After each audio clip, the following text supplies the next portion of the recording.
Can you give our listeners and audience a brief overview of what is happening in South Africa? Well, speaking on behalf of Suidlanders, which is a civil defense organization constituted under international law, which will help people to understand what I'm about to say, in South Africa at the moment, there is a great deal of tension that is being brought on by an economic collapse. Our sovereign bonds have just been downgraded to double D status. So we have an economic crisis. We have the highest crime rates in the world, certain crimes, rape, for example. Wow. 1 in 3 women will be raped in her lifetime. 35% of all women will be raped in their lifetimes in South Africa, and that's a commonly accepted statistic generated by certain liberal sources, certainly not us. Wow. The rate of murder of white farmers in South Africa is the highest death rate of any occupation, job in the world. It is more dangerous in literal terms. And I would like to point out to your listeners that these are not statistics that we have generated. Not at all.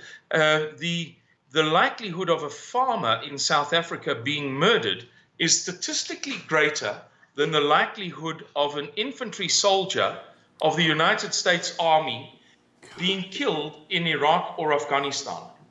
Wow, that is mind-boggling.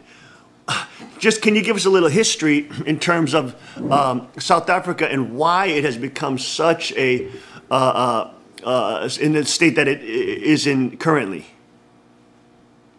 Pastor, I think it's valuable for people to perhaps hear this one brief anecdote, and from that they can get a better idea of the reality of South Africa as opposed to the pretty picture that was painted by the globalist media in the transformation to democracy.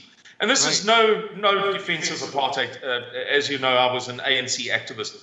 But Nelson Mandela spoke many times about Jesus Christ, and he stood on the steps of cathedrals, and he gave these sort of sermons, and people thought, oh, what a good man, and he loves the Lord, and it's terrific. However, it turned out shortly after his death, 3 of his peers revealed that he'd secretly remained a member of the Central Committee of the South African Communist Party up to the day of his death. So he concealed that. Wow. And the world still doesn't know it because the media doesn't publish it. So to answer your question directly with that anecdote in mind, the simple reality is that the African National Congress is steeped in communism.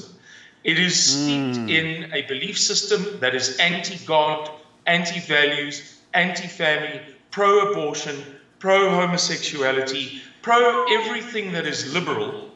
Wow. And the result is that they act driven by self-interest rather than a benevolent altruism.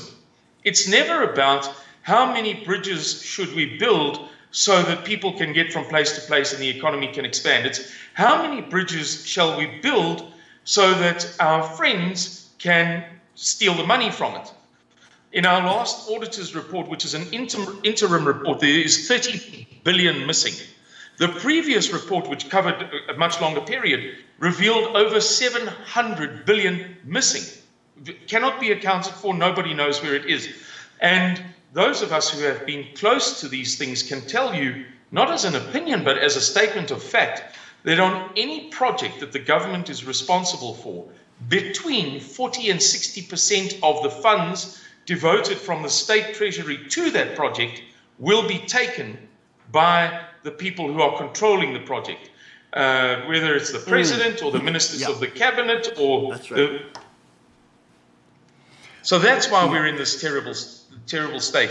The government looks after itself. The police force is in such a bad condition. You know, if you think about rape and murder and why aren't the police doing a better job? The police force is in such a bad condition that the police force, you can look this up if it sounds impossible to believe, is now presently employing private security companies to protect the police stations. I believe it. I absolutely believe it. That's incredible, but it's amazing because that's the same kind of patterns happen when when, for example, we were talking about Ukraine and we have the destabilization process. You know, these big funders of the during the break we're talking about as puppet masters, funding these major race baiting identity politics. You know, there's a whole psychological sort of, not treatise, but lectures that are given by Dr. Peterson out of University of Toronto. I'm sorry, and he's talking about how the left, after the failure of Marxism, communism in the 20th century, started in academia trying to shift, kind of hide behind a different guise of identity politics, really shifting class warfare into identity politics, and then sort of reviving their dead ideology, which had murdered over 100 million people in the last century. I mean, one of the most vile, wicked, evil, my father always referred to as political Satanism, which actually creates the environment for real Satanism. I'm talking about baby killings, child rituals, pedophilia. That actual satanic practices become part and politically protected, and that, of course, we call political Satanism. And how the left failed on all fronts because they didn't have their little Marxist revolution worldwide, and capitalism didn't implode into Marxism as he predicted, and of course incorrectly predicted, and it just murdered and genocided so many people.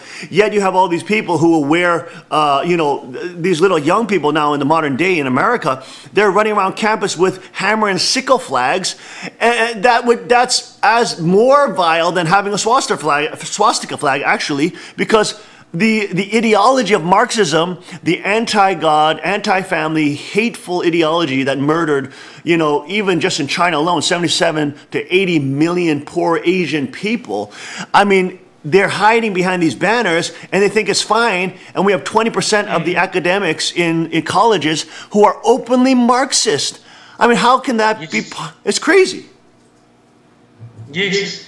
They call it, I didn't know this term until I went to America. We've just toured the USA for 6 months, and people described to me the concept of the long march through the institutions.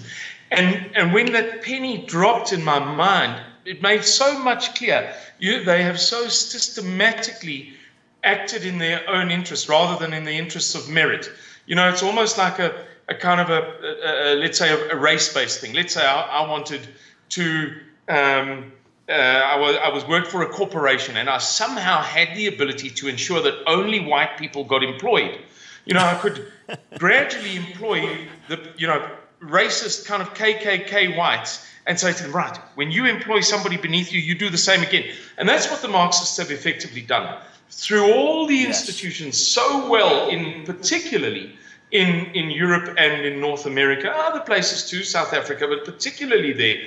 They've managed to perpetuate themselves by surrounding themselves with people who think like them, to the point where they've managed to divide science. If you look into science, any science, biology, zoology, whatever, there are certain scientific principles that are applied. When it comes to the humanities, they can teach things like, Margaret Mead's theories of gender that make no scientific sense whatsoever. I mean, none at all. And get away with it because they're surrounded by people who are clapping and cheering for them.